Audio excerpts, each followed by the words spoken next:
Hey everybody, welcome to my series on learning Maya for beginners.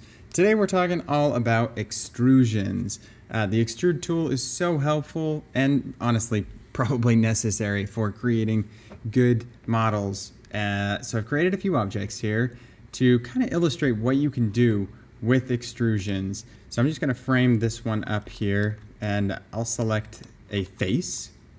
You can use this button as a shortcut for extrude or go up to Edit Mesh, Extrude, or Control E. A lot of options, whatever's going to be most comfortable for you. So I'll just click this and we get an extrusion. Now, if you look at this, it doesn't look like it changed anything. We got a new manipulator that we have the translate arrows and we have the scale cubes and then of course this rotate ring. So it's kind of a new tool that does all at once, and this does behave differently than WE or R mode, which is our move, scale, and rotate modes. So even though it doesn't look like anything has happened, it actually has changed.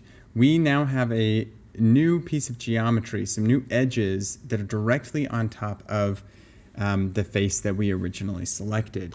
So if I move this, you'll see that that pulls up and we basically created this new face out of it. So now we have extra geometry that we can work with. If you wanted to, at this point, you could go to a different mode. You could scale, you could rotate, and you can see how you can just start forming these different shapes with an extrusion. So at the most basic level, that's essentially what you're doing. You're selecting a face or potentially an edge, and you're pulling out a new one from where you had selected it. One problem that I see all the time is people will extrude. So in this case, I did Control E to get my extrude to work. And then they'll just start working on something else. They'll realize, oh, maybe I didn't want to extrude that. Or even more commonly, they'll actually make the movement of the extrude and then they'll undo. So I'm just going to Control Z once. And they say, okay, cool, I undid it, my extrusion is done. So they'll come, change something down here or whatever else. And then later, let's say they're in edge mode and they have an edge and they start moving this around and this happens. And they start freaking out. They don't know what's going on. This is broken, this is scary, please help. This is because you have geometry stacked directly on top of other geometry, and that is going to cause a lot of problems. It's going to cause problems if you don't notice it when you're doing things like texturing or rigging. So you really have to watch for this. And when you extrude, always move the face. A lot of people, they'll just click the extrude button, maybe on accident, and leave it there, or they'll click it multiple times and get a bunch of extrusions. So you really need to make sure that you are actually changing the shape once you've hit this extrude button or Control E. Otherwise, you're going to have problems. And if you do have to undo, make sure you undo all the way to the point where the extrusion no longer exists. In fact, I even went further than was necessary, but sometimes I'll do that just to make sure that I don't have a double extrusion or double face. Basic level, this is essentially what you're doing. Hop over here in object mode.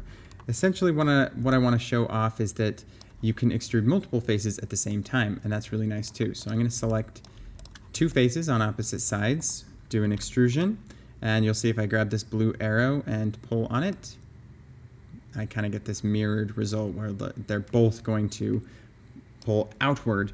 Whereas, for example, I'm going to undo this. Instead of pulling directly on this blue arrow that I was given from this new manipulator tool, if I were to press W and just start moving these, you'll see they both move in the same direction, and you start getting these angry, overlapping faces.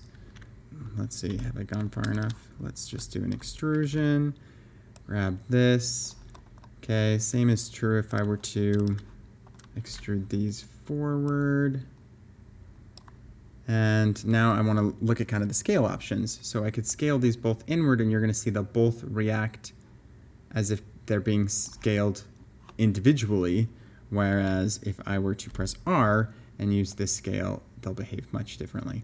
So it's important to know when you want to be using the main manipulator that extrude gives you versus the W, E, and R options, which you still will want to use a lot while you're extruding things. Maybe you want to move both of them in the same direction after you've extruded something.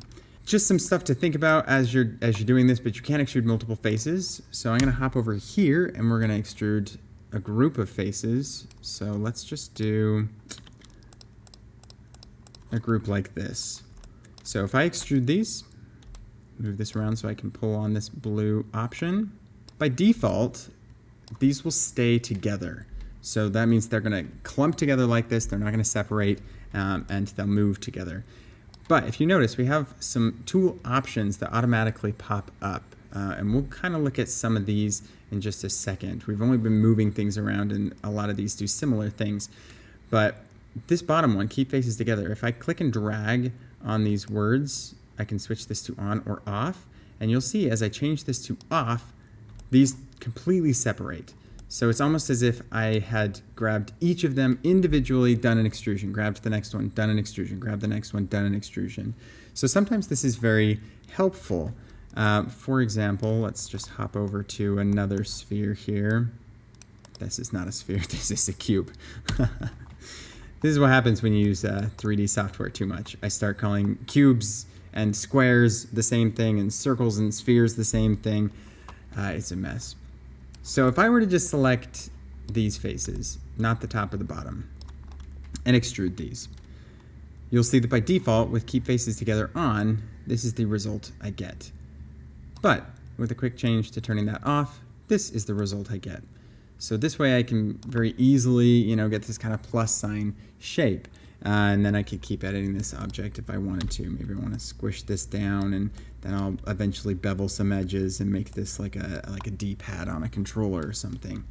So the option to keep faces on or off will save you a lot of time so that you don't have to kind of individually select one face at a time and then extrude it, and then another face and extrude that.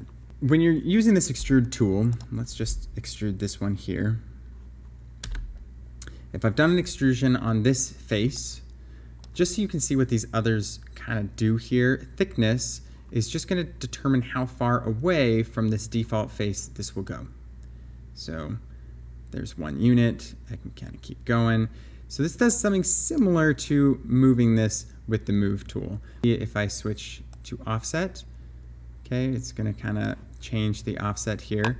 And just so you're aware, this little pie graph, however much blue you see, is essentially going to be how fast something will move if you're doing a change. So you now see that I have only a little bit of blue, so I get a much more subtle change here. So sometimes this is useful to click to see, or to determine how fast you actually want to make an edit. So this will be similar if I undo this, as if I were to click once on one of these cubes, because if I just click once on a cube, this center, by default, it's just the center move option, the translate option. But if I click it, that'll turn into a scale, and I can scale this down. So this will do something similar to what this offset does. Divisions is something that I'm going to show off a little bit later. So the last thing I want to show off, let's just go over to this last cube here. I essentially want to make something out of this. A lot of students don't really understand how you can start using this to form some sort of a shape.